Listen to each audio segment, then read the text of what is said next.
Bom dia a todos. Agradeço a confiança dos organizadores em me chamar aqui para este evento. Agradeço a oportunidade de estar aqui com vocês. E usar droga dentro desse contexto evolutivo é descuidar da nossa função evolutiva, que é o motivo pelos quais nós estamos aqui. Na verdade, usar droga é um erro de cálculo. A gente chama esse erro de cálculo de ilusão do controle. Como falou no texto, a ilusão do controle, do Rony, a ilusão do controle é aquela ilusão de que a gente desenvolve de que dá conta de controlar a droga. Igual, às vezes, pessoas que têm a ilusão de que controlam o familiar. Essa ilusão de controle interfere muito nos processos terapêuticos. O problema da ilusão é que Deus nos chama através de vários convites. O último convite que Ele faz, o último recurso que Ele faz é o sofrimento. O último recurso que a providência divina usa para nos orientar a cuidar da nossa evolução é o sofrimento. Para que é o sofrimento? Para castigar? Não. Para ensinar a gente a cuidar de si. Bezerra diz que cura tem a ver com cuidar de si, o indivíduo aprender a cuidar de si. Todo o processo da vida é isso. Então, quando as competências parentais, os vínculos familiares, não mostram para a pessoa como cuidar de si, ele desenvolve um problema chamado imaturidade. E aí, lá na frente, quando ele, pelas imperfeições naturais, chega a desenvolver certos padrões que levam ao sofrimento, ele encontra lá na frente a verdade. Quando ele encontra a verdade, a isso a gente dá o nome de desilusão. Desilusão é quando a gente tem um estilo de vida, um monte de crenças distorcidas sobre as coisas e a vida. Lá na frente a gente encontra a verdade e a gente fica desiludido. Então, para lidar com isso, porque nós nos desiludimos muito, a gente tem que desenvolver a nossa capacidade de enfrentamento. Usar droga é modificar a mente e achar que está lidando bem com aquilo, tendo uma recompensa prazerosa. Essa jornada biográfica no contato com substâncias é que eu vou procurar fazer aqui, mais no sentido de estimular cada um a desenvolver perguntas. A gente aprende mais com a interação. Então, no segundo momento de perguntas, vocês podem apertar. Minha experiência é eminentemente clínica. Trabalho no CAPS AD3 de Goiânia, de Aparecida de Goiânia, primeiro do Centro-Oeste, com a estruturação e com um projeto terapêutico bem evidenciado, e no consultório nos últimos 20 anos, por 15 na casa de Eurípides, Hospital Psiquiatra Eurípides Barçanufo, em Goiânia. Nós vamos estar falando especificamente de algumas questões de como essa jornada pode ser evitada. Aí que os conceitos da ciência, associados aos conceitos da filosofia e doutrina espírita, vão se somando para dar um resultado importante. Eu percebo isso muito no encaminhamento dos pacientes do consultório particular para um grupo desse, de psicoeducação, que é esse modelo de seminário aqui, bem focado, com tempo suficiente para se oferecer várias alternativas para meditação e reflexão. Eu faço um grupo desse há 15 anos na casa de Eurípides, onde os pacientes do consultório psiquiátrico frequentam toda segunda das 17 às 18 horas, aulas bem focadas. A plateia tem espíritas, protestantes, católico, evangélico, todo segmento. Já que a melhor religião é aquela que consegue tirar de nós as nossas potencialidades e desenvolvê-las. Então, a doutrina espírita, sendo ecumênica, ela não procura pesar a mente do ser com conhecimentos que exigiriam vários outros, mas aquele pontuado, dosado, para despertar a capacidade da pessoa de lidar com a dor e o sofrimento. Entender que aquilo é uma ferramenta de educação. Se a gente consegue fazer isso nos grupos, o indivíduo, ao invés de ter uma cura aparente, ele consegue desenvolver uma cura real. Ele aprende a cuidar de si. Então, nesse sentido, a primeira questão que deve ser colocada é a prevenção. Jesus e a dor humana já fez isso o tempo todo no Evangelho. Falando sobre o caminho, a verdade e a vida, falando sobre a porta larga e a porta estreita, a porta do pensamento, do equilíbrio, da ponderação e a porta das sensações, que é a larga. Então, tudo isso para desenvolver a nossa essência espiritual. Mas, às vezes, a gente segue caminhos. As verdades já são colocadas para a humanidade há muito tempo. 300, 400 anos de Cristo, Sócrates, que não escreveu nada, Platão, seu discípulo, que escreveu tudo o que ele falou, já tinha essas verdades. É só a gente ler o Evangelho na sua introdução e a gente vê quanta atualidade existe naquilo que é escrito lá. Por isso, Kardec, com sua didática, colocou lá para a gente ver que não é uma criação, as verdades elas vão vindo. Com relação à dependência química, muito já se sabe. Muito já se sabe no campo biológico por causa da ciência. Mas no campo espiritual, emocional, no campo dos pensamentos, dos vínculos, precisa se caminhar mais. E estamos caminhando. Então, em relação à prevenção, isso é uma verdade. O dicionário Aurélio diz que prevenção é andar com precaução, com cautela. Essa cautela precisa ocorrer por conta de uma disposição anterior, um preparo antecipado. Então, a primeira escola do ser é o lar, é a família. Portanto, nessa jornada, em relação à dependência química, o primeiro preparo que a gente tem que ter é na função cuidadora. A função cuidadora. Nós recebemos, como os pais, essa função, chama paternagem e maternagem. Essa é a função cuidadora. Nós vamos falar um pouquinho sobre isso aqui, nesse momento, mas de forma mais profunda, mostrando os estilos parentais, como que isso interfere no tratamento quando a dependência se instala no período da tarde. Basicamente, hoje, a gente percebe que desde a infância, e o Evangelho é claro em colocar isso, a doutrina espírita, na verdade, no Livro dos Espíritos, o indivíduo aprende muito mais pela impressão que passamos para ele do que pelos conceitos, até chegar à estruturação da sua região, o andar superior, a sua região da ponderação e da análise e do controle. Então, preparar a pessoa para o segundo parto na vida é função nossa, dos pais ou dos cuidadores, incluindo escola. Antigamente, quando se tinha um problema na escola e a gente aparecia, hoje é tudo eletrônico, não tem assim, mas na minha época, que tenho 53 anos, aparecia uma nota vermelha, a professora e os pais voltavam para o indivíduo. Isso é uma charge. O que significa isso? Hoje os conceitos mudaram. Às vezes, a criança chega, ou o adolescente chega em casa com a nota vermelha, abaixo da média, vira os pais e o aluno para a professora. O que significa isso? Isso são parâmetros, gente. Conceitos de estilos parentais, forma de lidar. São conceitos assim que fazem com que os pais sempre acham que os filhos dos outros são más companhias, mas às vezes, para aquela família de lá, a má companhia é o nosso filho. A gente tem que ficar atento com isso. Senão a gente fica olhando demais para lá e não olha os próprios comportamentos, achando ou projetando nos outros responsabilidades. Quanto mais a gente projeta responsabilidades nos outros, mais a gente fica imaturo.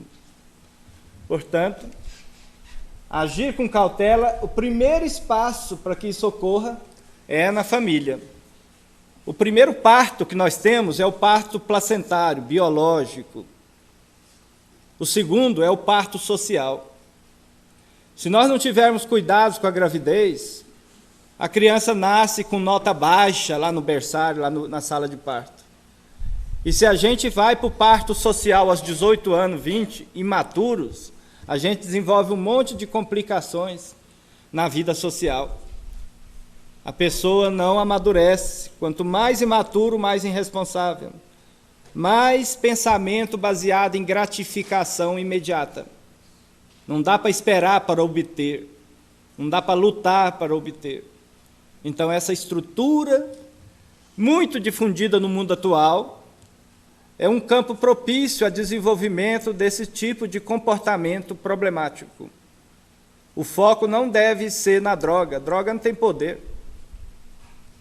Quem impondera a droga são as pessoas com suas crenças. Eu costumo brincar com os pacientes que no Brasil não tem nenhum usuário de maconha no Brasil. Não temos. Nós temos adorador de maconha. É igual o fanático. Não tem como se discutir. Ele tem argumento no campo da produto químico o tempo todo. Quanto mais usa maconha, mais inafetivo vai ficando. Mais desarticulado com a família, com o afeto. Com o tempo, ele não consegue fazer nenhuma das funções básicas sem estar usando. Cai no armadilho. Bem, nessas vivências e sobre esses contatos, depois a gente fala um pouco, porque produto químico não vai merecer muito minha atenção aqui. O Dr. Google oferece um monte de informações. Nós não estamos aqui para falar de droga, estamos aqui para falar de vida. Então vamos falar de vida, tá bom?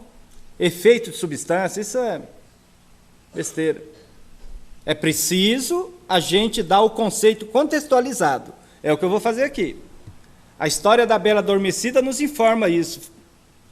Coloquei ela no meu livro, exatamente para explicar isso. Havia uma maldição de que a princesa iria adormecer num acidente num tear. Ia ferir o dedo e tá. E o que fez o rei, então? Os pais? Mandou detonar, quebrar todos os teares do reino. Aí a princesinha foi crescendo, crescendo. E com a sua curiosidade juvenil, com a sua ousadia juvenil, ela achou numa última torre, no último local do reino, do palácio, um tear velho. Foi mexer com ele, curiosa, feriu o dedo e adormeceu. Então, nós queremos proteger os nossos filhos muito, de várias formas, externas, ilusão de controle. E esquecemos de dar potencialidades para ele aprender a usar o discernimento. Educação tem a ver com caráter, diz Kardec, tem a ver com discernimento. Instrução tem a ver com saber. A virtude que nos faz cumprir o dever é a responsabilidade. E a gente, quanto mais temos discernimento, mais responsáveis nós somos.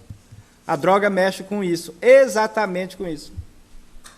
De forma que o indivíduo vai abandonando as coisas, lenta e progressivamente, vai abandonando seus papéis sociais, de filho, de namorado, de pai, de acadêmico, de estudante, vai abandonando o seu papel religioso, vai abandonando a função de cuidar da sua evolução nesse mundo, vai perdendo o sentido existencial e entra na dependência. Essa é a jornada. Portanto, a gente tem que agir, e essa disposição que as pessoas têm para dizer não para ambientes e situações negativas, cabe a nós pais alimentarmos. Isso não quer dizer que o indivíduo não tem a parte dele, da individualidade dele, do seu livre-arbítrio, das suas tendências, das suas reminiscências. O problema é que as drogas removem lá dos conteúdos profundos do processo evolutivo do ser tendências, lembranças e comportamentos ligados, arraigados, enraizados. nós não temos dúvida disso. Lá no grupo, sempre convido aqueles que vão para o tratamento espiritual, conseguem resultados muito mais proeminentes do que aqueles que ficam só com foco na matéria. Então, tudo que a gente fizer no ambiente familiar para melhorar as condições internas para enfrentar a vida terrena, então nós vamos diminuir os comportamentos de risco, tá? Respeitando isso. À tarde nós vamos falar sobre essas competências. A idade mais vulnerável para o uso de drogas é a adolescência. Dificilmente o indivíduo começa como dependente químico. Ele começa como um usuário, quando nós vamos ver a programação. Então, a adição à droga é de fácil desenvolvimento entre os jovens. O cérebro do jovem é vulnerável. Ele só vai desenvolver a ponderação maior aos 18, 20 anos. Neurologicamente falando, ele é muito apetecível, o cérebro dele, muito curioso a experiências. A capacidade de ponderar é diferente. O indivíduo jovem, ele pode anoitecer amando uma coisa e amanhecer odiando a mesma. Tem uma dificuldade, ele é intenso demais. Ele só tem o vai, o impulso. Ainda não está muito bem preparado para análise. Isso é depois. Às vezes, isso pode não ser verdade por conta da carga espiritual que alguns trazem. Mas a adição a drogas, o uso de substâncias, tem, sobremaneira, um papel desse aqui. Então, qual é o papel da família? É ser a região pré-frontal, a análise, a ponderação, a função cuidadora elevada, para que possa, então, auxiliá-lo nessa transição. O cérebro jovem se encontra muito disponível para experiências, inclusive usar droga. Todo o circuito dele é preparado, o circuito cerebral, para gratificação imediata. Goleman fez uma pesquisa mostrando e pedindo para 6 crianças permanecessem com um doce muito suculento na sua frente, numa sala fechada, durante 2 horas. Aquele que não comesse o doce em 2 horas, na hora que os pais chegarem, ele ganharia outro. Só um não comeu o doce. Para explicar a recaída, é assim também. O indivíduo toma decisões, quando está em recuperação, que a gente chama de decisões aparentemente irrelevantes. Ele ia para explicar essa questão dos doces, ele ia num posto de gasolina quando começou a usar droga a primeira vez. Lá no posto de gasolina tinha álcool na loja de conveniência, tinha som, tinha os colegas, tinha um sanduíche lá, um x-tudo, e ele gostava do sanduíche lá. E tinha o frentista que entregava droga para ele. Isso é um exemplo de um paciente meu. Há 4 meses sem usar droga, ele resolveu, então, nossa, eu gosto demais daquele sanduíche, eu vou lá no posto comer um tudão daquele lá. Fala lá em Goiânia. Bem, não tem nada errado, mas isso é um boicote, porque, na verdade, tudo isso aqui está memorizado. Quando o indivíduo usa droga, no momento que ele está usando substâncias, várias memórias são armazenadas. Quando ele para de usar, essas memórias se tornam gatilhos. Se você fica no ambiente, fica no local, aquilo faz uma saliência na sua memória de uso e mexe com você. Você pode sair, está em abstinência 4 meses, sai com a sua namorada ou esposa e vai numa boate. Ela está lá assim, não está sacando nada, não está percebendo nada. O paciente está sacando tudo. Aquilo está gatilhando coisa nele. Está mexendo com ele. Então, mudar dessa ou daquela droga não é o suficiente, é preciso mudar o estilo de vida como um todo. Então, nesse caso, ele fez o seguinte: eu vou lá no sanduíche. Ele ignorou o frentista, que é só olhar e lembra de droga, ignorou os colegas, o álcool, que é o maior gatilho para a recaída que existe nos tratamentos, e ignorou toda a situação ali. Então, quando o indivíduo faz isso, eu só pergunto para ele 5 coisas. E faço isso até ele decorar essas 5 perguntas. Ele fala: doutor, ó, fiz piseiro, doutor, estou recaído. Ele falou outra palavra, mas eu vou falar essa. Né? Fracassei, estou usando, tem que criar vergonha na cara mesmo. Falei: olha, isso não tem nada a ver com vergonha, rapaz. E eu acho que se você estiver sofrendo muito, eu já me dou por satisfeito. Porque a função do tratamento é fazer o indivíduo fracassar no uso da droga. Quanto mais usa, mais sofre. Por isso que uma mente orientada, esclarecida, ele sofre quando volta ao comportamento anterior. É assim quando a gente fala de forma áspera com o filho, ou com um familiar nosso, ou com a pessoa, a gente percebe, o conhecimento mexe com a gente. Então, na dependência é a mesma coisa. Então, olha, as 5 perguntas que eu vou fazer para você é o seguinte, para você identificar onde você recaiu, porque o indivíduo não recai a hora que usa droga. O indivíduo recai a hora que toma decisões. Droga não tem poder. Então, a primeira isso é da cognitivo-comportamental, da terapia. O que você estava pensando na hora? O que você estava sentindo? Onde você estava? Com quem você estava? E o que você está fazendo? 5 perguntas básicas para você aprender com essa recaída. Recaída não é para ficar detonando a pessoa. Recaída é para mostrar o que você ainda precisa mudar para não voltar a se comportar assim, só. Se você aprendeu isso, você vai para frente. Se não aprendeu, você fica preso. Existem pacientes que voltam a usar droga depois de um período de abstinência, que ele consegue aprender com isso e seguir em frente. E tem família que recai dessa hora e não segue em frente.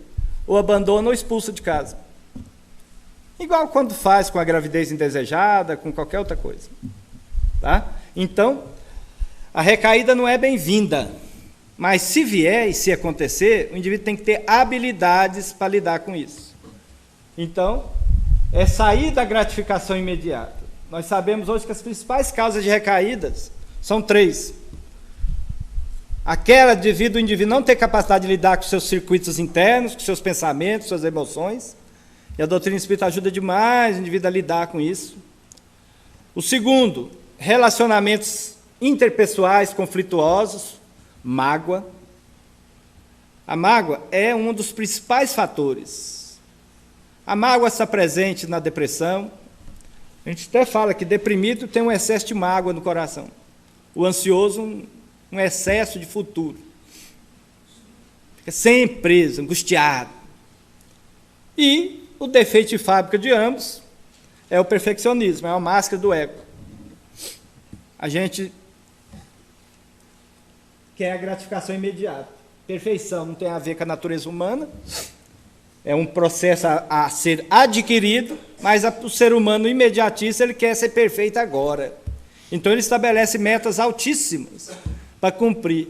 Vai ficar sempre culpado, insatisfeito e ansioso, porque ele não vai alcançar isso agora. Nós estamos sempre com dificuldades, devemos lutar. Por isso que Kardec colocou na luta e na aceitação dos problemas o fator do verdadeiro cristão, verdadeiro espírita. Tá? Então, tudo que tem a ver com gratificação imediata tem a ver com impulso e falta de controle. Então, existem pessoas que buscam mais sensações que outras. Existem pacientes que buscam. Existem pacientes que nem fissura tem. Ele busca aquilo.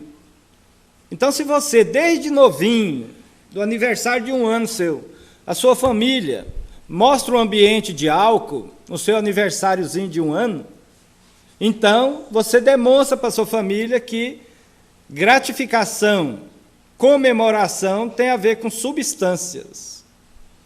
Então, esse processo faz com que o indivíduo não tenha muita dificuldade em experimentar, porque tudo que é muito disponível tem uma ideia de ser benigno, de que não faz mal. Então o indivíduo precisa de pouca ousadia para usar. Pouca. Duvido que tem alguém aqui que não conhece furadão. Furadão. Ninguém não conhece furadão? Furadão é um veneno brabíssimo. É o terror. Eu sou pediatra, deixei a pediatria e fiz psiquiatria. Era um terror no pronto-socorro, porque as crianças chegavam intoxicadas, ou os lavradores com esse veneno, esse herbicida, e dificilmente escapa. Então, por quê? Ele faz aquilo que algumas drogas fazem quando o indivíduo surta. Ele desorganiza a ligação, as sinapses dos neurônios de forma definitiva, irreversível. Aí ele dá crise convulsiva até morrer. Então, nós temos indivíduos assim. Tem indivíduo que usa beladona, maconha, LSD, surta, não volta. Desorganiza as comunicações sinápticas e tem o que tratar dele o resto da vida. Porque ele tinha predisposição aqui. Não ia manifestar se ele não tivesse as condições externas. Ele propiciou isso, abriu o quadro. Indivíduo, toda a família dele tem transtorno de pânico. Usou maconha, deu um surto de pânico, endoidou. Olha que beleza. Nunca mais ele usa maconha. Fator protetor. O outro que não tem, segue a jornada. Japoneses e orientais não têm uma enzima muito importante no metabolismo do álcool. O álcool é a única droga que os metabólitos, aquilo que surge da digestão dele, falando de uma forma bem grosseira, aquilo que surge do metabolismo são mais tóxicos que o próprio álcool. Os japoneses e as mulheres têm pouca enzima acetil desidrogenase, muito pouca. Então eles passam mal, ficam vermelhos. Já viu aqueles alcoolistas que fala que sou um coco, estou corado, né? Fala que tá bom, aquele vermelhão, aquilo lá é acetaldeído, tóxico na pele, aquele vermelhão, aquele olho fogueado. É típico do dependente de álcool. Então, nesse caso, todos os indivíduos têm um grau de ousadia para poder usar. Agora, se ele desde cedo, ele bebe ou fuma, ele precisa de menos para ir para as outras. Porque ele, depois de um copo de bebida, o indivíduo aborda, vende, compra fazenda com muita facilidade. Fica animado, sorridente, a criança vê meu pai, chapado é melhor, mais bonachão, mais brincalhão, mais dado. Sem é uma aresta, não tem lado para chegar nele. Então, esse padrão vai sendo percebido internamente. É o que Kardec falou sobre aquilo que a gente passa, ou seja, a impressão, o exemplo. Então, substâncias muito disponíveis são reconhecidas como sem risco. É o que está se tentando fazer. O que está se tentando fazer com a maconha foi o que se fez no século XVIII, XIX, com a cocaína, através do Freud, não funcionou, matou os companheiros dele, o colega dele lá, foi tentado com cigarro e pegou. Não dá dependência, mesma coisa que fizeram com os remédios tarja preta. Não dava dependência, não dava nada. Propaganda. Com o cigarro foi a mesma coisa. Não dava câncer, melhorava o desempenho mental, melhorava toda a parte da circulação, você ficava mais alerta, relaxava. Era essa a propaganda na época. Tem muitas, entra aí. Históricos, entra na internet, põe históricos do início do uso do cigarro, da liberação. Aí, todo esse processo foi colocado. E hoje nós já sabemos no que deu. Né? Então, esse negócio de ficar discutindo sobre um produto químico, estou falando já porque vai ter perguntas sobre isso.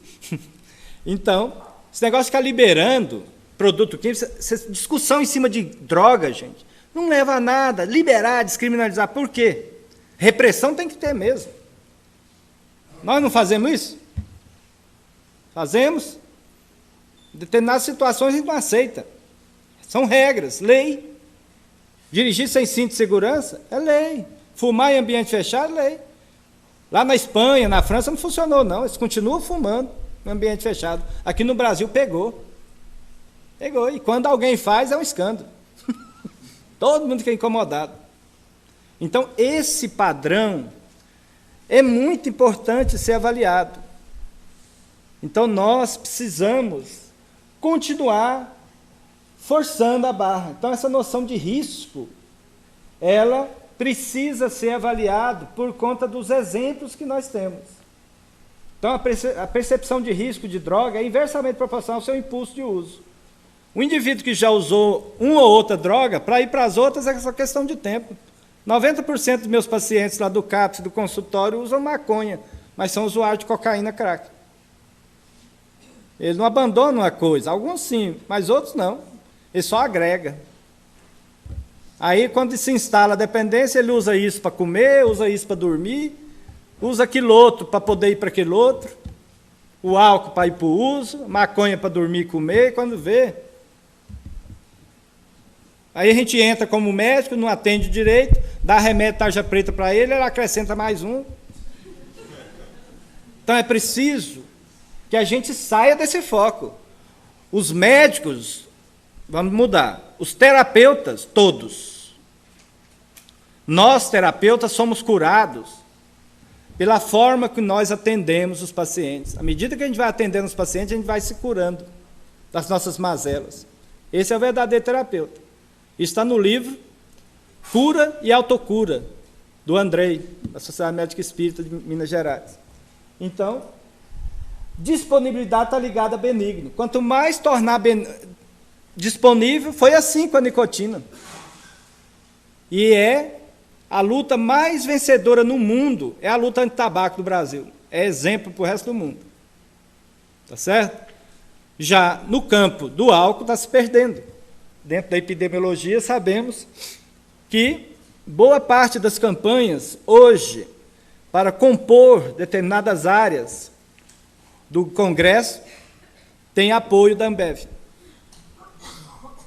E isso já é um ganho, porque foi desvinculado a bebida dos destilados, a cerveja dos destilados. E isso é importante que vocês conheçam, porque hoje, por causa disso, dessa vitória, a propaganda de bebida pode começar às 9 horas, começa a corrida. Cedinho, na hora de futebol, já do destilado só acima das 22 horas. Olha que coisa. Quem está assistindo de manhãzinha, o desenho, outras coisas. Então, é a mesma coisa a bebida de sabor, a gaseificados, as bebidas geladas com álcool, todas essas estruturas. Por quê, gente? Por causa da tendência. Hoje, as meninas estão ficando equivalentes aos homens na bebida. E elas são mais apetecíveis com coisas gaseificadas, saborosas, com gosto de frutas. Então é por isso. Foi por isso que foi proibido o cigarro mentolado. Né? Tem os do Paraguai, mas o real está aí. Foi por causa disso. O número de usuários de nicotina e de álcool na população, pasmem vocês, está diminuindo. Pasmem. Muitos não vão acreditar. Mas eles precisam achar outro foco. Ou vai ser com a maconha, que a única indústria que pode industrializar a maconha é do tabaco, já está tudo pronto. E nos adolescentes, que não têm discernimento e acham que diversão tem a ver com sensação, parecer feliz. Sensação é isso, euforia é parecer feliz. Euforia é dado por substâncias. Alegria é pelo contato afetivo. Então, a gente faz isso muito. Vamos pegar um exemplo simples, açúcar. Eu tenho 4 filhos. E os filhos, quando entram em contato com açúcar, faz careta. Novinho. É nós que gostamos de açúcar, nós que tornamos eles dependentes do açúcar. E depois sofremos para tirar o açúcar, para sobreviver. Ficamos aqui presos. Por quê, gente? porque libera dopamina no cérebro. É apetecível. Quando fala isso, quer dizer assim, o indivíduo pega, quer repetir. É a mesma coisa o refrigerante, com um alto teor de açúcar. Primeira vez que você faz, você vai lacrimejar, uma experiência forte para o corpo. Depois você fica dependente disso, do comportamento de uso. A ponto de usar a Coca-Cola o tempo todo.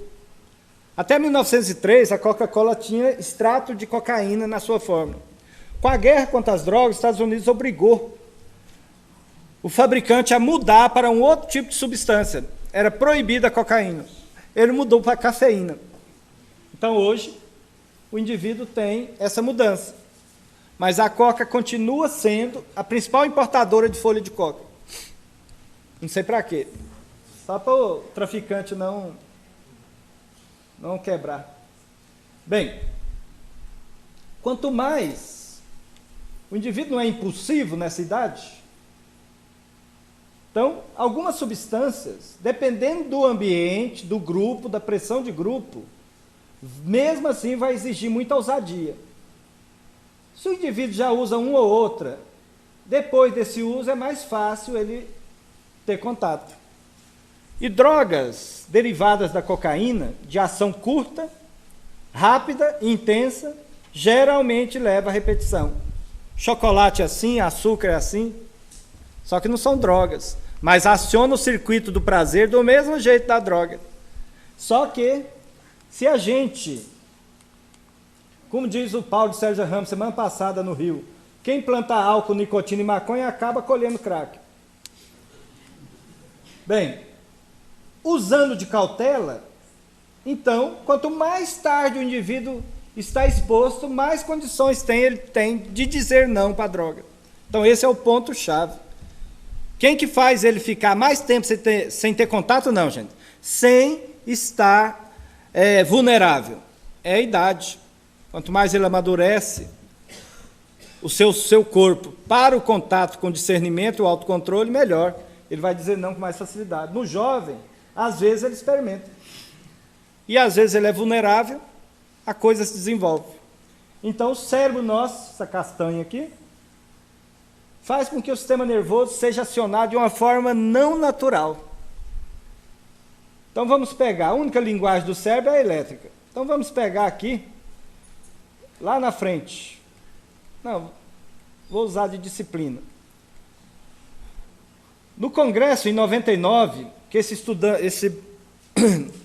estudioso, o George Vaillant, fez, vou até contar uma historinha que a Ruth já escutou no congresso da Associação Médica Espírita, no primeiro semestre, o poder que a dependência química exerce sobre os seres humanos.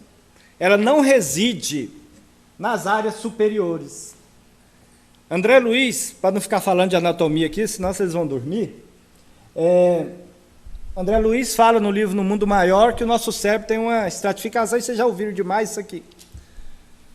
A região do porão, a região média e o último andar, né?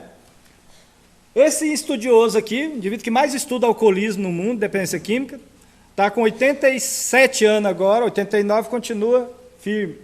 Então, o poder que a dependência química exerce sobre os seres humanos não reside em nosso córtex, que é a região das noções superiores. Linguagem, discernimento, autocontrole, controle inibitório, tudo aquilo que está, volição, que está afetado no TDAH. Por isso que todo indivíduo com TDAH que não trata, boa parte tem contato com droga, quase 70%. Por causa da impulsividade. Então, aqui estão o cérebro réptil, mamífero e humano. Você sabe que nós somos um resumo de todos os reinos da natureza. Então, aqui está. O poder da dependência em nossa mente mora no que foi chamado de cérebro réptil, o mais primitivo. O ser humano, então, é o único ser da criação que tem consciência de si mesmo e foge disso usando droga. Essa é a grande verdade. Ao fazer isso, ele abre mão do afeto, ele continua com o comportamento apesar dos problemas, apesar do sofrimento, ele continua com o comportamento apesar de todo mundo ao redor estar sofrendo, estar adoecendo, ele persiste apesar dos prejuízos, porque ele desconectou com a droga a avaliação das noções superiores. É por isso que persiste, buscando a recompensa em um erro de cálculo, né? Portanto, o mundo está girando ao redor dele, mas ele está em circuito fechado. Então, o poder da dependência está exatamente na capacidade de inverter o modo com que o indivíduo percebe o mundo. Nós percebemos o mundo, gente, através das emoções. E ele bloqueia a inteligência emocional. É esse o processo. Então, de forma importante, essas transformações estão além do alcance da força de vontade. O indivíduo intoxicado, ele precisa de auxílio terapêutico, que pode ser remédios. Remédio e medicamentos são diferentes. Remédio é tudo aquilo que você faz para diminuir o sofrimento. Medicamento é um fármaco.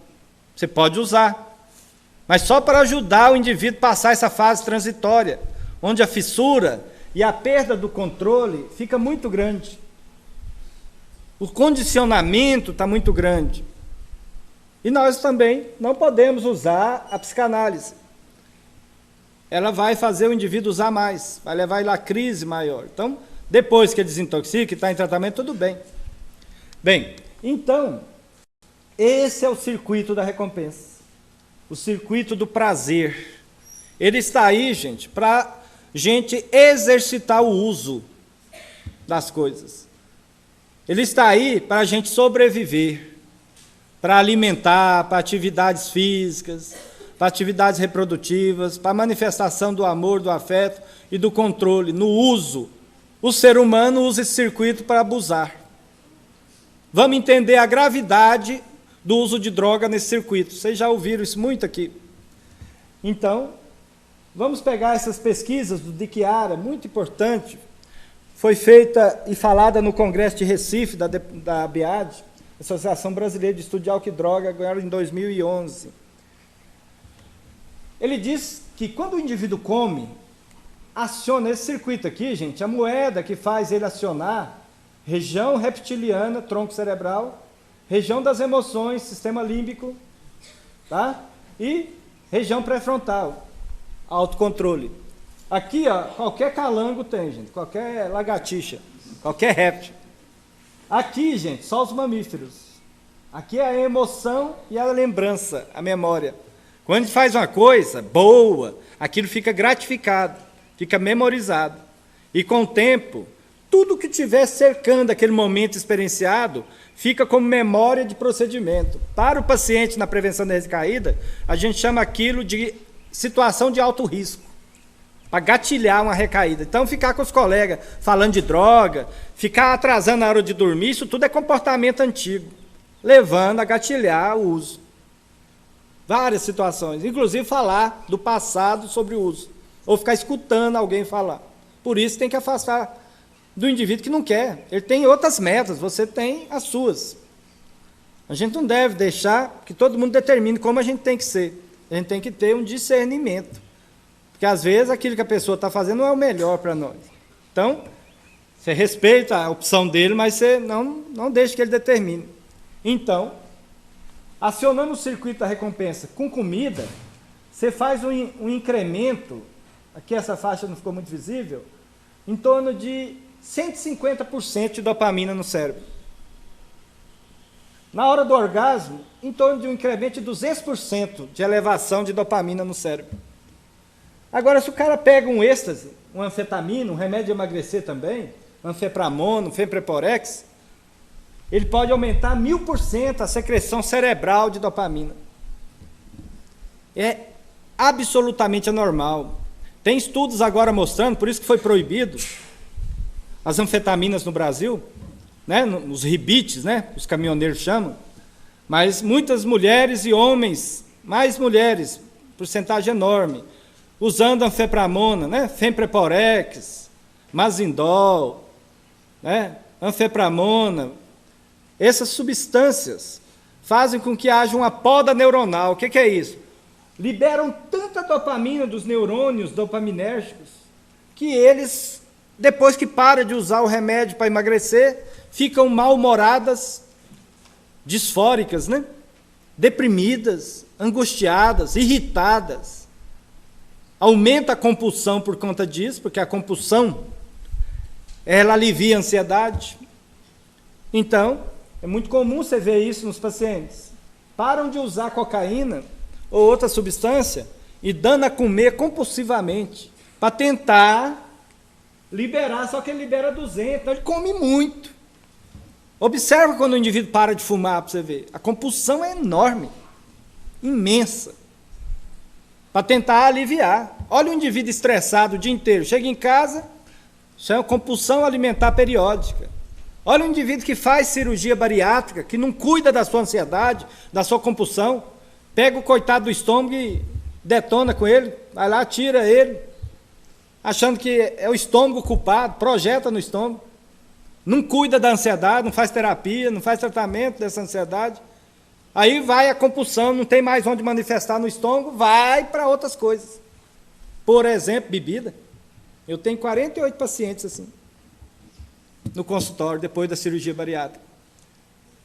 Porque o ser humano é integral. Sócrates já falava, se não cuida do todo humano, como que vai alcançar a cura real? É assim. Jesus e a dor humana falam isso o tempo inteiro no Evangelho. Então, nesse processo, você pega, por exemplo, cocaína, 380 de liberação de dopamina no cérebro, morfina, 200, nicotina, 240, álcool, 200. Por isso que o indivíduo começa a beber álcool, aí começa a cair, tá vendo? Aqui ele dá um pico maior, ó. Ele começa a beber álcool, ele vai para cocaína, porque ele não quer ter esse pico caindo aqui. Então ele toma um pouquinho só e já vai. Só recai porque bebe.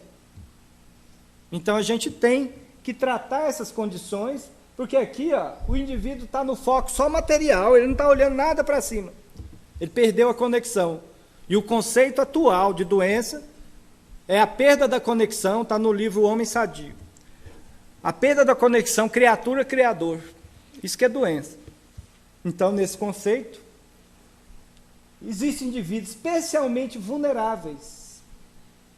Quais? Aqueles que, desde cedo, não conseguiram ser orientados, não conseguiram ser despertadas as suas potencialidades amorosas. Então, como que isso ocorre? O nosso cérebro, gente, ele tem uma paulatina. Isso aqui é uma imagem clássica, isso aqui é retirado da Veja, mas é uma imagem de pesquisa clássica em neurobiologia.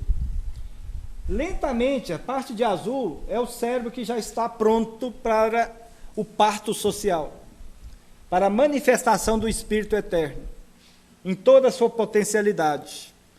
Tudo aquilo que ele traz em sua bagagem. Então, quanto mais precoce a exposição a drogas, se no Centro-Oeste o álcool é aos 12 anos ou até mais cedo, e quase sempre com um familiar em casa que dá. Então, como é essa caminhada do adolescente no primeiro contato? Fatores genéticos, comprometimento da função cuidadora, maternagem e paternagem. A função do pai, no primeiro momento, é apoiar e cuidar da relação mãe-filho. Esse que é o papel da paternagem. Fatores genéticos, antigamente a gente achava que eram fundamentais, havia uma ditadura do genoma, hoje isso mudou completamente. Leia os livros mais recentes, Biologia da Crença e Evolução Espontânea, que você percebe várias coisas, e a ciência tem mostrado. Na verdade, a ciência, capengando ou não, ela está caminhando no rumo de todos os conhecimentos que a doutrina espírita já falou desde o século XVIII. Hoje eles estão caminhando, olha que beleza. As verdades, 385 a.C., Sócrates e Platão, peço de novo para ler a introdução do Evangelho segundo o Espiritismo para ver isso. Eles já falavam essas verdades. Deus coloca as verdades espalhadas na humanidade muito tempo em germe, para florescer e para que possa brotar depois, numa transformação gradual. Então, fatores genéticos hoje, vamos dizer, por exemplo, que o indivíduo é filho de um dependente químico de álcool. Geneticamente ele é predisposto, ou seja, é vulnerável. Mas isso não é determinante. Ninguém herda alcoolismo, viu, gente? Não é aquela genética mendeliana das ervilhas, não. Aquilo não.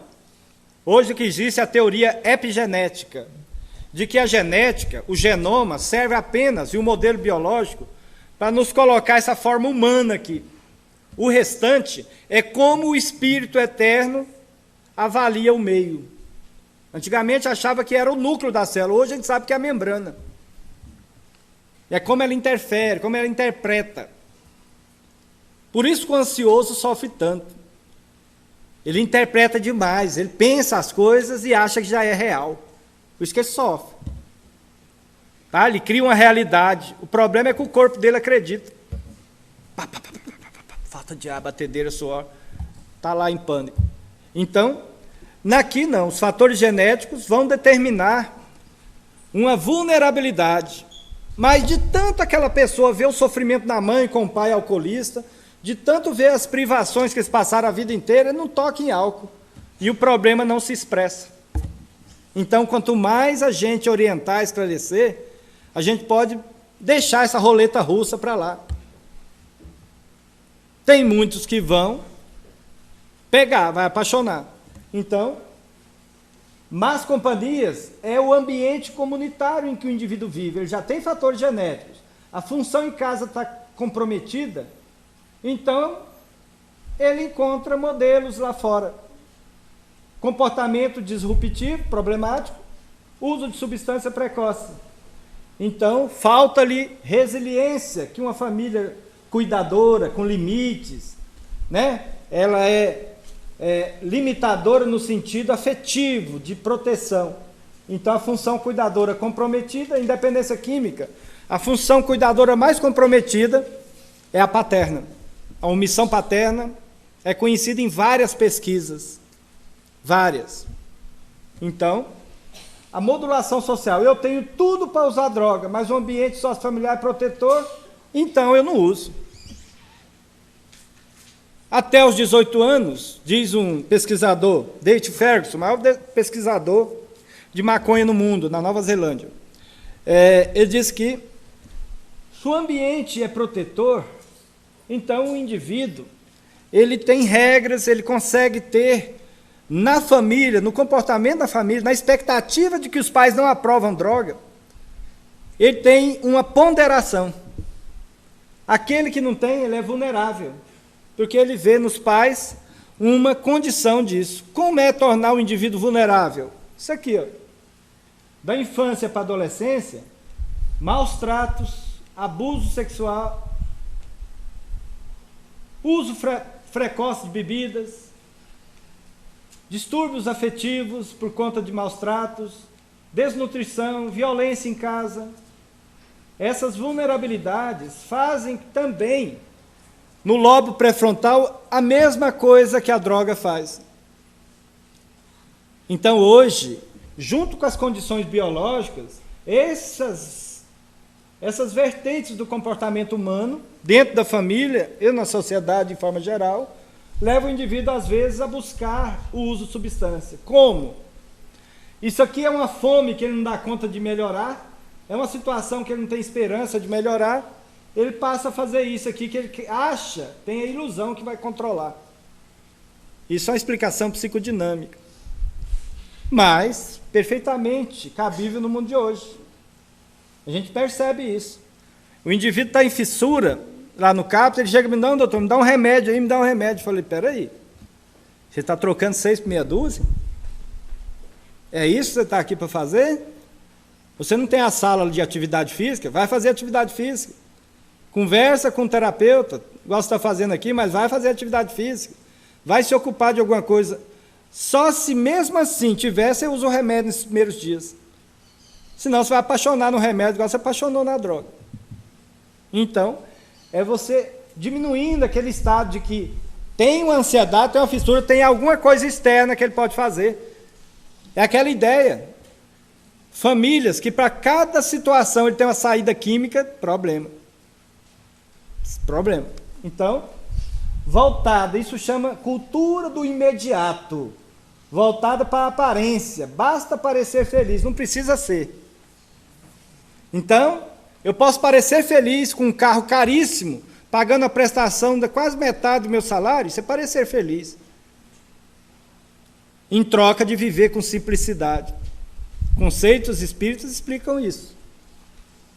Máximo do prazer pelo menor custo e esforço. É aqui e agora. Hoje nós sabemos que jovens que não têm muito supervisão e monitoramento dos pais, eles bebem muito numa festa, em binge. E como precisa beber, porque logo vai ter que ir embora, eles bebem destilado. Beber em binge, binge do britânico, quer dizer, farra. Então, a cultura que glorifica a juventude evita o envelhecer, ou seja, quanto mais imaturo, melhor. Toda vez que tiver que lidar com problema, deixa eu usar droga. Toda vez que eu frustrar. Então, quando o indivíduo recai e fala para mim, não, doutor, não dei conta não, minha mãe morreu, eu tive que usar. Não. Você fez escolha de não lidar com a perda da mãe. Ah, meu irmão me criticou, falou que eu tenho que criar vergonha, você não deu conta de lidar com a crítica, não vamos avaliar. Ah, eu não perdoo meu pai sempre me detonou. Você não está dando conta de lidar com o perdão. Então, esses processos, eles podem ser feitos no ambiente médico, gente. Pode. Porque isso são questões espirituais, existenciais, que o tratamento espiritual ajuda muito. Muito. Sem perdoar, o indivíduo tem uma prisão mental, não dá conta de se libertar, ele está sempre culpando. Ele projeta um comportamento e depois briga com a desconfiança, ou seja, a insegurança que a família tem com o comportamento dele. Mas ele continua com o mesmo estilo. Fala que vai para um lugar, não vai para outro. Fala que vai voltar a tua hora, não volta. Então, esse padrão estimula na família uma insegurança muito grande. Então, é uma questão muito de individualismo. Está com vontade de usar droga, não conta para ninguém. Fica deixando o trem fermentar dentro de si. Então, esse padrão também atrapalha. Então, a pessoa não recai a hora que usa droga. Volto a repetir. Ele deixa a coisa crescer dentro de si e vai tomando decisões que vão aproximando ele do estilo de vida anterior, até que ele usa droga. Ao usar droga, ele encerra a etapa abstinente e abre a desintoxicação. Aqui ele funcionava de um jeito, aqui ele funciona de outro. Em prejuízo próprio e aqui em benefício próprio. Nesse sentido, quais são as consequências? O homem torna-se absoluto, a vida fica vazia de sentido, então tudo é o aqui e agora, nós podemos tudo. Tem uma área da psiquiatria que acha que já se sabe tudo de dependência. Erro. Isso, uns 3 anos atrás, surgiu isso num congresso aí. Agora, tanto não sabe que está evoluindo muito os cuidados psicossociais da dependência química. Família, vínculos, tudo. A ciência está caminhando.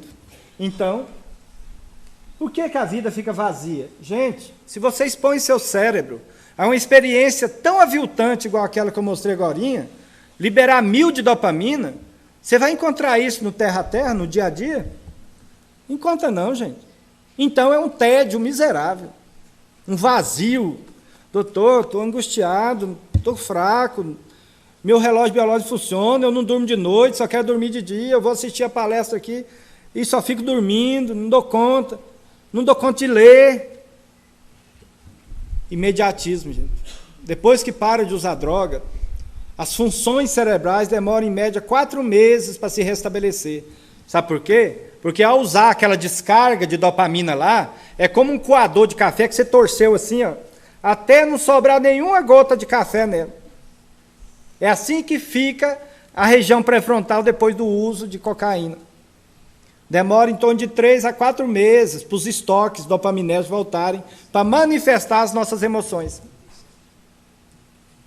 O cérebro fica profundamente afetado. Mesmo depois que você desintoxicou, com 1 mês mais ou menos, já desintoxica. Para desintoxicar não basta remédio. Basta o indivíduo parar de usar, o corpo faz o resto. Então, a vida pode vir a ser controlada e dominada pelo homem. Eu uso, eu controlo. Bebo um porre, banho frio e café preto resolve.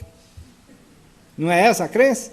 Então, o cara fica o dia inteirinho trabalhando no tiner, depois chega em casa, bebe leite e fica a consciência limpa. Está detonando o pulmão dele, fritando o cérebro, com um tiner que está respirando na cola, e não está nem aí. E não é porque ele usa abusivamente, ele está trabalhando. Os maiores problemas cognitivos que eu tenho no consultório é usuários de tiner profissional. Tá? Então, o ser humano deixa de cuidar do seu processo evolutivo e fica entregue a graves problemas. Dentre eles, a maior complicação é a obsessão. Se uma função, sem uma função que vai além do indivíduo, aqui e agora, só sensação, usar para curtir um momento, preencher uma vida vazia de sentido, divertir a si mesmo, então torna-se extremamente vulnerável ao meio externo. Tudo que acontece, frustração. Tem paciente lá, a mãe não dá conta de trazer a cueca dele lá no CAPS, ele já desarvora. Ele não pode pegar a dele e lavar. Olha, interessante isso, são coisas mínimas. Dificuldade com frustrações mínimas. Imaturidade extrema. Então é preciso parar de usar droga para recomeçar a jornada evolutiva. Então aí está, alterar o que está sentindo, ou seja, tristeza, as emoções foram para a gente aprender, crescer, amadurecer no uso. Então, alterar o que se está sentindo, fugir de si mesmo, é a finalidade do uso, a recompensa. Consequência, euforia química, e quanto mais euforia química, mais a teoria, né, a amplificação do vazio existencial. Vai vivendo em si mesmo. Em vez de transcender pela convivência e pela vivência e pela autoeficácia, que é a habilidade para lidar com problemas, ele vai, então, mantendo a droga como o único processo, valor da vida. O paciente chega para mim, uns 2 meses atrás, e diz para mim, doutor Wesley, está ruim usando, está ruim sem usar, o que eu faço? Caiu na armadilha. Ele não sabia que aquele sistema que eu mostrei lá, ele vai exaurindo. Quanto mais usa, menos prazer vai obtendo, até que fica só o desatino. Antes, quando ele desenvolveu a ilusão que estava no controle, ele saía de uma condição neutra e ia para o uso, tá? Voltava para o normal depois. Então tá bom, deixa jeito. E continua.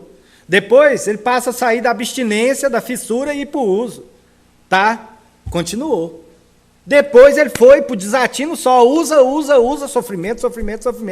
Aí caiu na armadilha. Por isso que Hamed fala no livro Dores da Alma que é um erro de cálculo. Que é o indivíduo que se enfraquece diante da vida e se apoia em drogas ou em pessoas. Perdeu a capacidade de independência. Então, nesse sentido, a pessoa deixa de cuidar de sua evolução e aí surgem as complicações. Inclusive, né, a ficar à margem do processo familiar e da própria vida. Então, ao buscar fora de si, ou seja, na euforia, a liberdade, ele acaba por perder o contato consigo mesmo. E isso é gravíssimo no processo evolutivo nosso. Né? Fazendo conexão com os atavismos, questões primitivas que nós trazemos no nosso inconsciente profundo de vidas anteriores. Então, pais amadurecidos, filhos com senso de limites, com responsabilidade e com equilíbrio emocional. Pais imaturos, os filhos não sabem quais são suas responsabilidades, portanto, não as assumem. Deixa que os pais assumem para eles. É a base da codependência. Ou o ciclo perverso, que a gente chama, Hamed chama no livro dele. O capítulo que melhor fala codependência está no livro dele. Uma forma de entender, uma nova forma de viver. Leia lá. O Circo dos Salvacionistas. Vou resumi-lo aqui. Atribuem culpa. O indivíduo que não é responsável, ele sempre acha alguém que é culpado pelo que fez. Pelo uso da droga, pela separação, pelo divórcio, por isso, por aquilo outro, mas nunca assume as responsabilidades. Então, os limites nascem das nossas decisões profundas sobre o que acreditamos ser nossos direitos pessoais. Ah, eu bebo, só eu bebo, faço mal para ninguém. Faz. Ninguém vive para si, diz Emmanuel. Nossas ações repercutem nos outros que nos amam. e podem levar o indivíduo familiar a um adoecimento progressivo emocional, a ponto de muitos familiares não darem conta de ajudar o paciente, estão adoecidos também. Por isso que o engajamento da família no tratamento da dependência química é fundamental. Eu não acompanho nenhum paciente meu se ele não fizer terapia individual, se ele não fizer terapia de grupo, não fizer psicoeducação e a família não engajar no tratamento também. Não funciona, gente. O paciente é um mensageiro, é um emissário do sistema que ele vive. Então ele tem que ser mudado, o nome dele é mensageiro. A teoria sistêmica, a teoria não, né? A prática sistêmica diz que ele é um paciente indicado, o que expressa os sintomas da família. Então, a gente tem que entender nesse contexto. Ele tratar só o indivíduo com seu comportamento é um erro. Então, vou pular isso aqui para mim ganhar tempo. Como se dá a evolução do consumo? Esses são os padrões. Estou dentro aí. Controle aqui. Aqui são os padrões de consumo. Gente, padrão de consumo não tem a ver com frequência de uso de drogas e nem com a quantidade, o volume. Tem a ver com problemas. Por isso que a maconha é uma droga perniciosa. Como ela tem poder cumulativo no cérebro, ela é lipossolúvel, é a droga que mais atravessa a barreira hematoencefálica, que é a barreira que protege nosso cérebro de coisas. Ela é lipossolúvel, a barreira é lipossolúvel, ela passa e vai acumulando nos lipídios cerebrais, nas gorduras. Por isso que o indivíduo que usa maconha, ele pode alterar 6 critérios de gravidade sem ser dependente. Olha que interessante. Já o crack disfunciona quando chega na dependência, rapidamente. O álcool é outro paradoxo preventivo, porque todas as outras drogas, gente, o indivíduo que traz problema é o dependente químico, no álcool não. O dependente químico não dirige, ele está às voltas com o seu carotinho de pinga, está ali, o dia inteirinho ali. Já o jovem e o adulto que bebe e dirige, o usuário, o abusador de álcool, é esse que é o problema. É o que estupra, é o que briga, é o que bate, que agride mulher em casa, que se envolve em briga, que não vai no emprego, esse indivíduo. Isso chama paradoxo preventivo. Porque no caso do álcool, toda a população é o foco da prevenção. Porque quem mais dá problema é o que usa e o que abusa. Então o que é uso, gente? Uso é aquele padrão com baixo risco aparente. Todo dependente químico foi um dia um usuário controlado.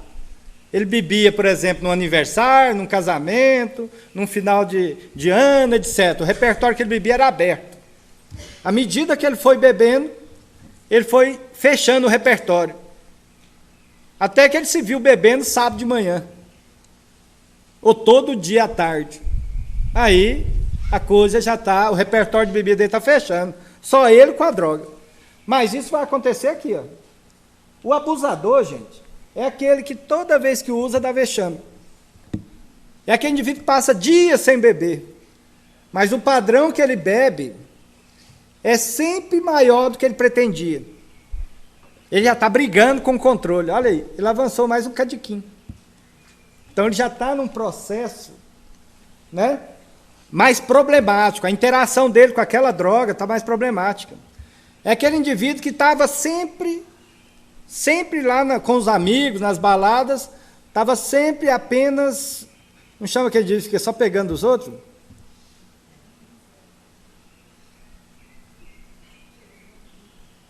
Aquele é o... Aí em Goiânia tem uma gíria. Ajuda eu aí. Hã? É o filão, mas é outra palavra. É o... Deixa para lá. Então, ele está sempre pegando os outros. Ele usava cocaína no dia que pintava. Lá com os colegas, usava maconha também. Ele não tinha aquele negócio, né? À medida que ele vai evoluindo, ele passa a ser contato com quem proporciona, com quem vende para ele, e ele vai desenvolvendo toda uma experiência do uso. Depois, esse jeitão dele não ajuda ele em nada para recuperar. Ele não aprendeu a lidar com a família, com a esposa, com as coisas todas. Então, desenvolveu um padrão totalmente errático. O abuso, quanto mais que ele caminha do uso para o abuso, ele vai desenvolvendo todo um padrão de comportamento, até chegar na dependência. A dependência é aquele indivíduo que não tem controle sobre o uso, várias dimensões da vida dele já foram afetadas por aquele comportamento. Aqui, a negação é importante. Aqui, a apologia é importante. O que é apologia? É divertido. Pega um indivíduo que usa maconha ou álcool e fala sobre, não, estou no controle, sei o que estou fazendo. Não, maconha não é droga não, é criação de Deus. Aí, o paciente falou isso para mim, pedra é coisa de Satanás, doutor Wesley. Isso acabou com a minha vida. Mas maconha não, eu durmo melhor. Sem maconha eu não durmo não, doutor. Isso é crença. Eu tenho que acolher ele, essa crença. É igual Jesus acolhia. Jesus chegou ao paralítico, né, na borda lá da piscina de Betesda e falou para ele, está há 38 anos deitado lá no chão. Ele nunca afrontava os seres. Ele sempre falava assim, o que queres que eu te faça? Não afrontava não. Ele respeitava a individualidade. Com aquela superioridade dele, ele não mostrava essa superioridade. O que queres que eu te faça?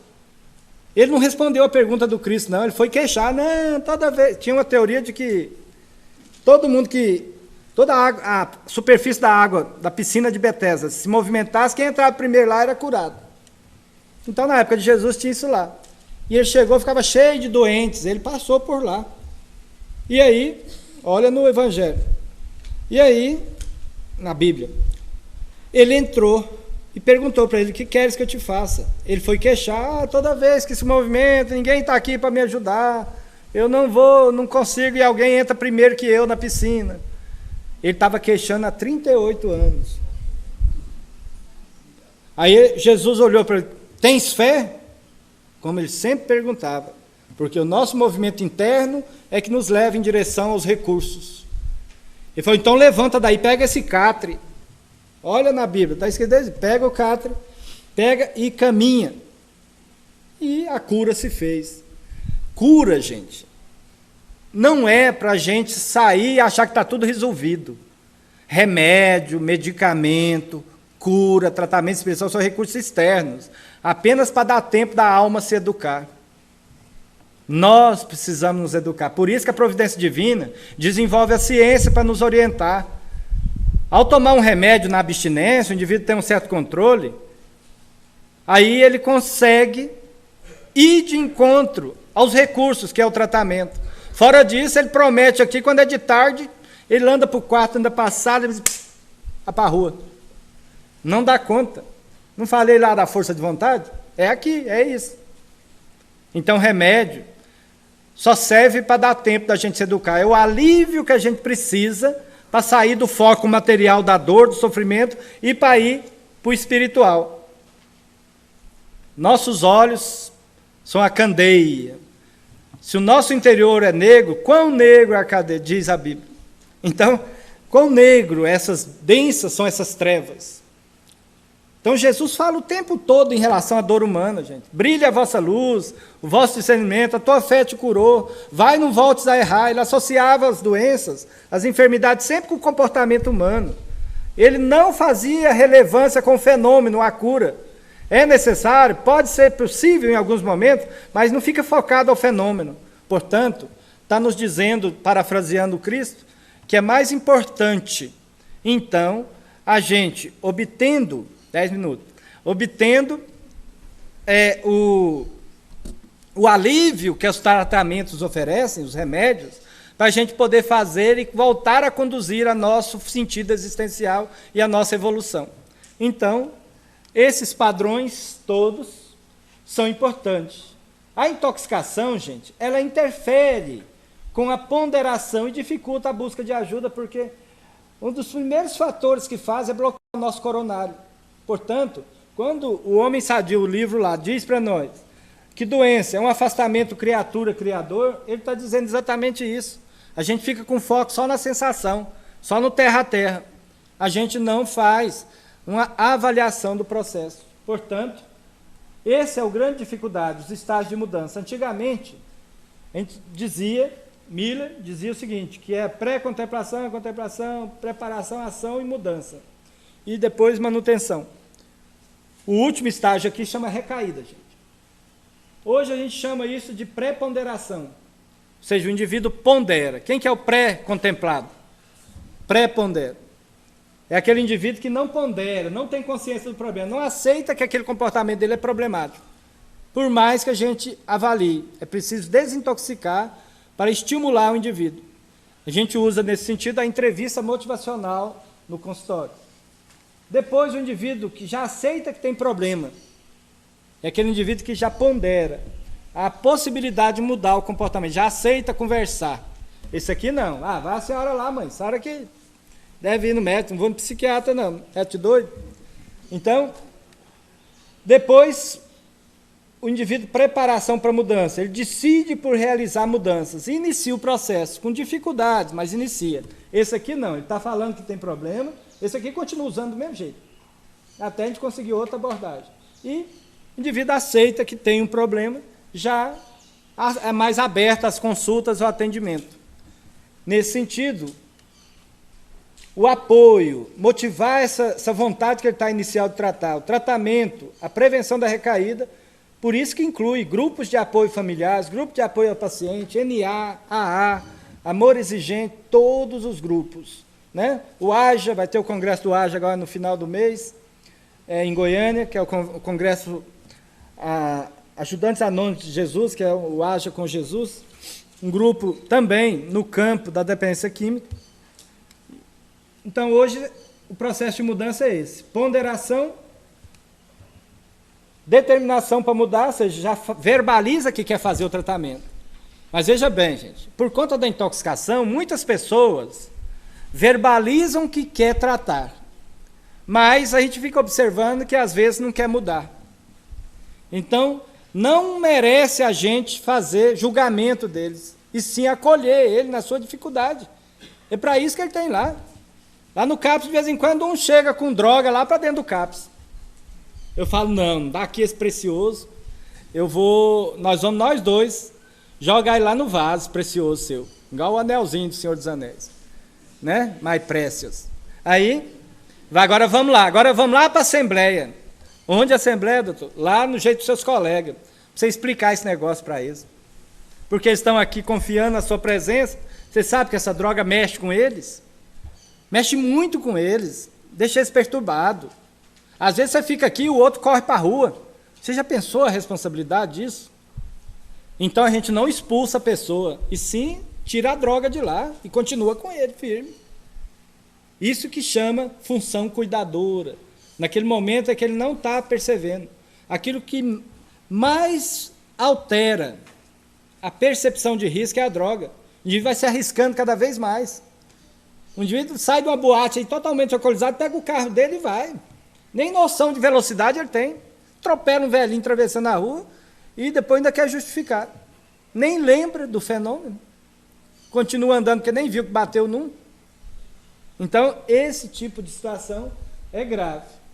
Como que eu coloco isso no tratamento, então? Torna-se importante a avaliação da propensão. Então, no consultório, aquela propensão para voltar a usar, eu tenho que ficar avaliando. Existem vários sinais para o comportamento problemático. O paciente começa a faltar no grupo, ou começa a ter dificuldade, mexe na medicação, não vai na psicologia, a psicóloga liga para mim, aí a gente fica trocando figurinha, a gente percebe que o indivíduo está em risco. Então, torna-se importante analisar a eficiência com que ele está conduzindo o tratamento. Como que a gente vai? Assim, as habilidades interpessoais dele. Comportamento problemático está muito frequente, não olha para o uso não, gente. Quando você fica preso ao uso da droga, usou ou não usou, fica querendo fazer exame toxicológico, faz parte do tratamento, mas não é para vigiar. O que faz com que a gente saiba que ele usou é o vínculo. A confiança que ele tem na gente, ele perdeu na família. Então, o comportamento problemático está constante e isso é fator de risco. Baseado na sensação, com desejo de usar droga, imediatismo e gratificação imediata. Quando o indivíduo está sendo trabalhado adequadamente, por todo o sistema terapêutico dele, a alta eficácia. A família colabora muito com isso aqui, gente. Tem paciente que não consegue esquecer das drogas, a família não deixa. toda hora, um desassossego. O paciente fica irritado, ele não dá conta de lidar com as emoções dele direito ainda. Então, neste caso, autoeficácia, ponderação, adiar prazeres. Tem indivíduo que quer fazer a recuperação e não adia nada, fica se expondo. Não dá conta, gente, oportunidade de usar toda hora. Então, fugir da gratificação imediata e enfrentar situações, por exemplo, desconfiança da família, você tem que enfrentar. Você ajudou a construir isso. Se você está lá numa internação e volta para casa e fugir, sumiu R$50, alguém perdeu R$50 lá, foi você. Por quê? Está tudo tranquilo, fugiu aqui, o indivíduo voltou hoje. Chama estigma, gente. Imagem. Isso não muda da noite para o dia. Ela foi construída com comportamentos, tem que esperar passar um tempo, com novos comportamentos, para fazer uma nova imagem. Tá?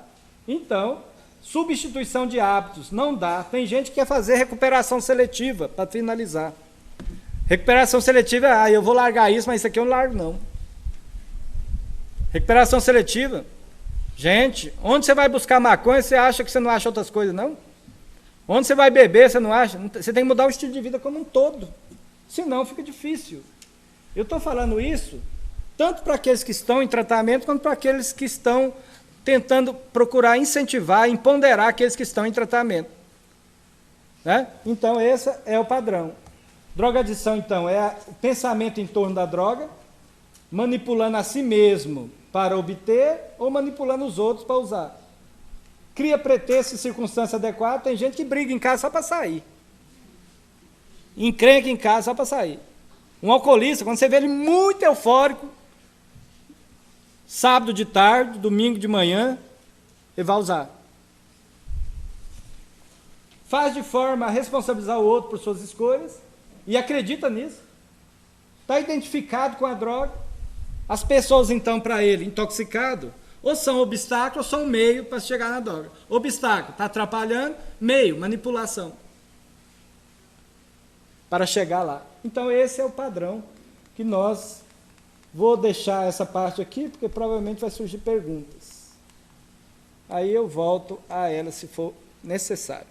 Eu agradeço a atenção, estou vendo o auditório atento, com perguntas até 18 horas. Mas se eu der conta de responder, vamos lá. Obrigado, viu, pela atenção.